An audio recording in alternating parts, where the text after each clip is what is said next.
What's up, everybody? Welcome back to the CTE Companion. And today, you see the thumbnail, you see the title, you see the title slide. We have who the UFC wants to be champion in every division. So, obviously, this is who the promotion gets behind, who they push, who they try and have as their champion.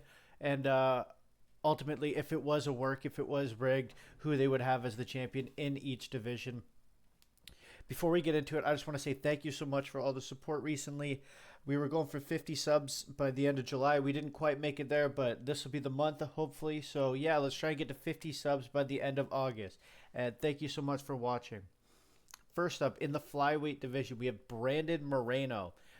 Obviously, this guy is an infinite main event glitch because of the Noche UFC in Mexico every single year.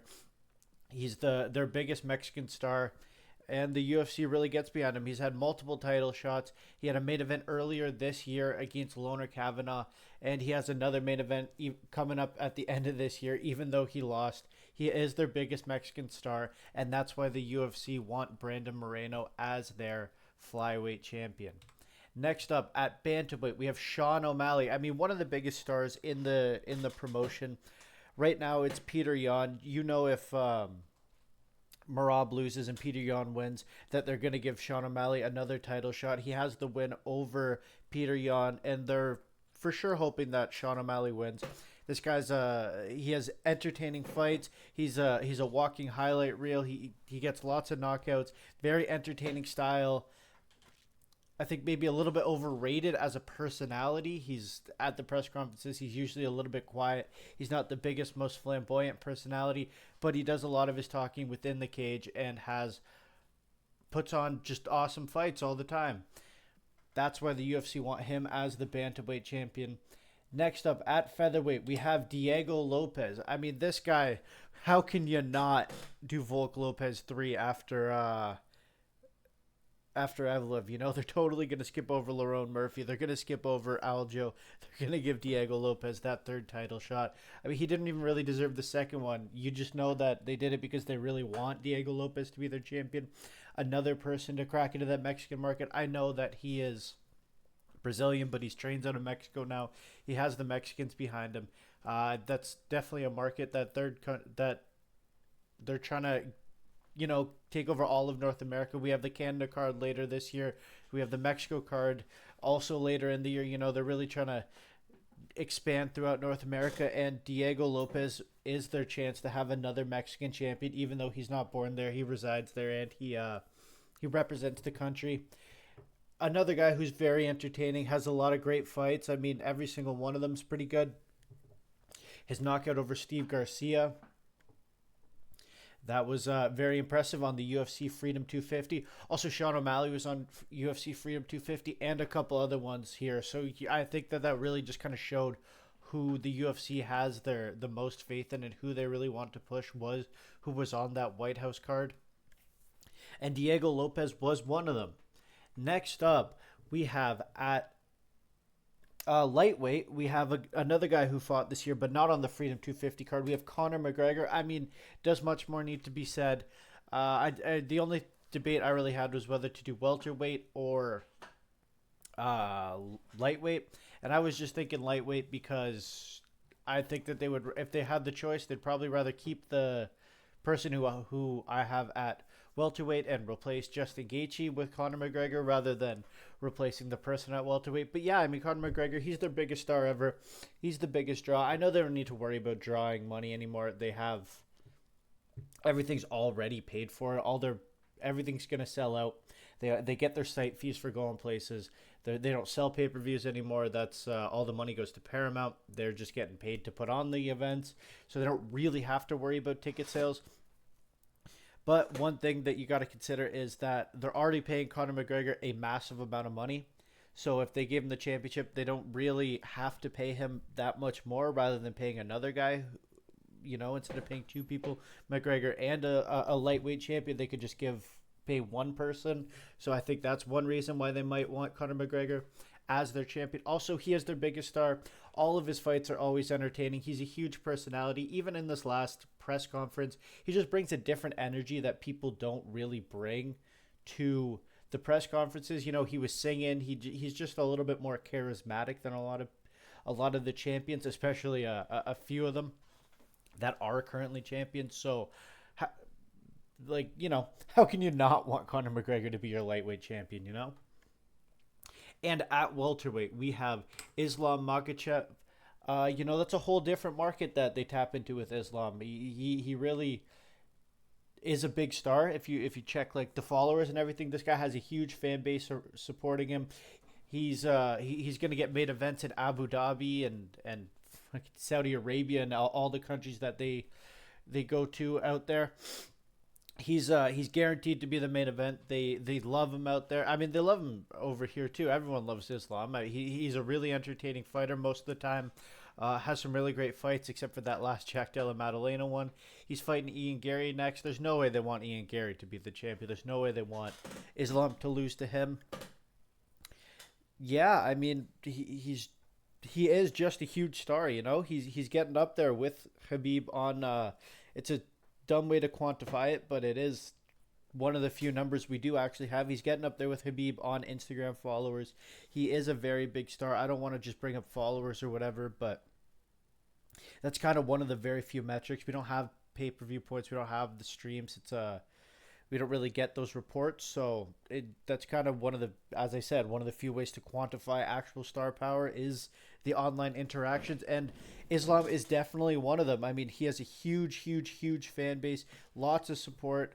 That's definitely why they want Islam to be and remain their welterweight champion. Actually, he's, I think, the only person who I kept from real life who is the champion. I think he's the only one that they would keep if they could.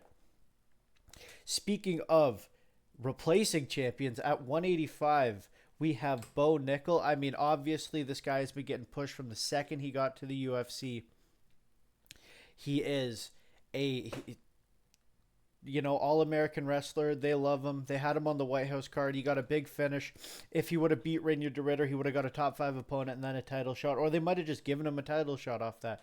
They obviously really want Bo Nickel as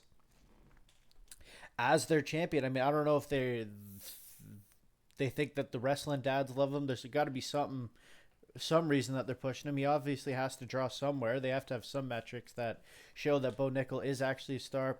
He's unlike some of the people on this, he's got a clean reputation.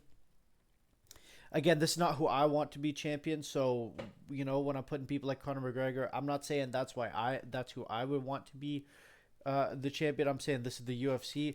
Bo Nickel, I mean, you don't really got to worry about controversies with him. I mean, he doesn't fight very often. It could be one thing you say.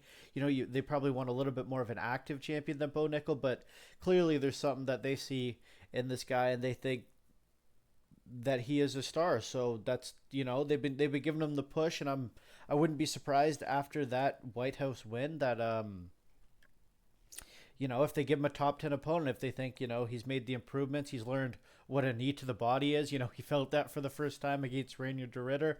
And now that he knows what it is, he's freaking unstoppable, dude. So let's go.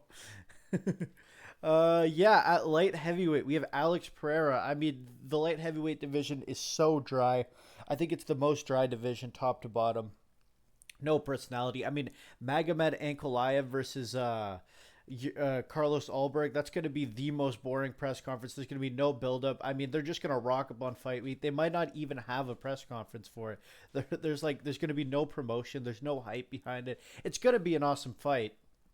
I think that that stylistically and X's and O's and in the cage, in the octagon, that's a really, really good fight. But as for just hype and draw and attention and everything, I think that's going to be one of the lower I guess streamed at this point pay-per-views or numbered events of the year when they actually do that one, when Ulberg's back from the knee injury.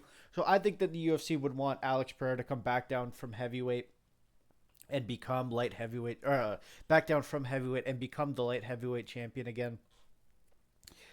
Again, another one of their big stars, another one of their draws, another person who gets a lot of eyes on the product, another guy who has been champion and who had a very good run and got a lot of fans and a lot of popularity. And another guy who that they are gonna, if he asked for it, they probably would give him a light heavyweight title shot. He vacated the belt. He was champion. He'll come back down. If he asked for it, they probably would give it to him. Not that that's a good idea or anything. I know he is coming off a loss, but that is at heavyweight. If he said, "Oh, you know what? I'm going to lose the weight. I'm going to come back down, get my belt back," I think the UFC would go for that, like the Yuri Prohaska.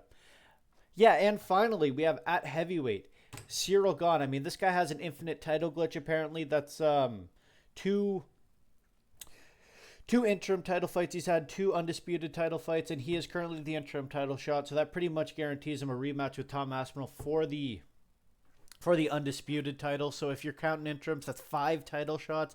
This guy's a dirty cheat, eye poking, elbowing people in the back of the head, but they love him. They must, that European, that French market, they really seem to be pushing this guy.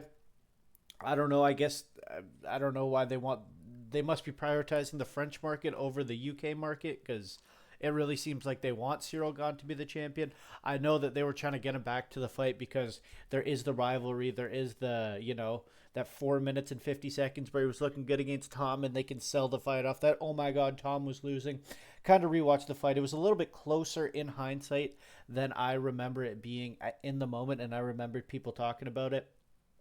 Cyril Gahn was landing a bunch of jabs, but Tom Aspinall was, getting the head kick up there. He did seem to slow down a little bit, but he also did have a broken nose. So in that fight without a broken nose, does he slow down in the first round? I guess that's why they want to get Cyril Gahn back to the title. And I mean, ultimately, I'm sure they'd rather, especially after all of the drama and all the stuff with Tom Aspinall, I'm sure that they would want Cyril Gahn to win that fight and be the champion. And I'm not sure there's anyone else they would really rather want to be champion. Maybe Josh Hokett, maybe Gable Steveson. He's pretty far from the title, only having debuted, having one fight. You could probably put Hokett here, but I think it's going to be Cyril Gahn. Both these guys, as I said earlier, fought on the White House card. To me, that White House card kind of showed who the UFC company men are and who the company really wants to get behind, who they wanted to give their biggest spotlight to. And in the co-main event of that was Cyril Gahn beating Alex Pereira. I'm sure they would have rather had Pereira win, but again, it was like the Conor McGregor thing earlier. I think they'd rather have Pereira take over light heavyweight because that's kind of a dead division, and then have Cyril Gahn up at heavyweight. If I didn't have Pereira down there at light heavyweight, I would have put him up here at heavyweight. Yeah, let me know if you agree, disagree, if you think I'm an idiot, if you think that this was accurate, just, give me your opinion down below. Thank you so much. Like and subscribe, and have a great day.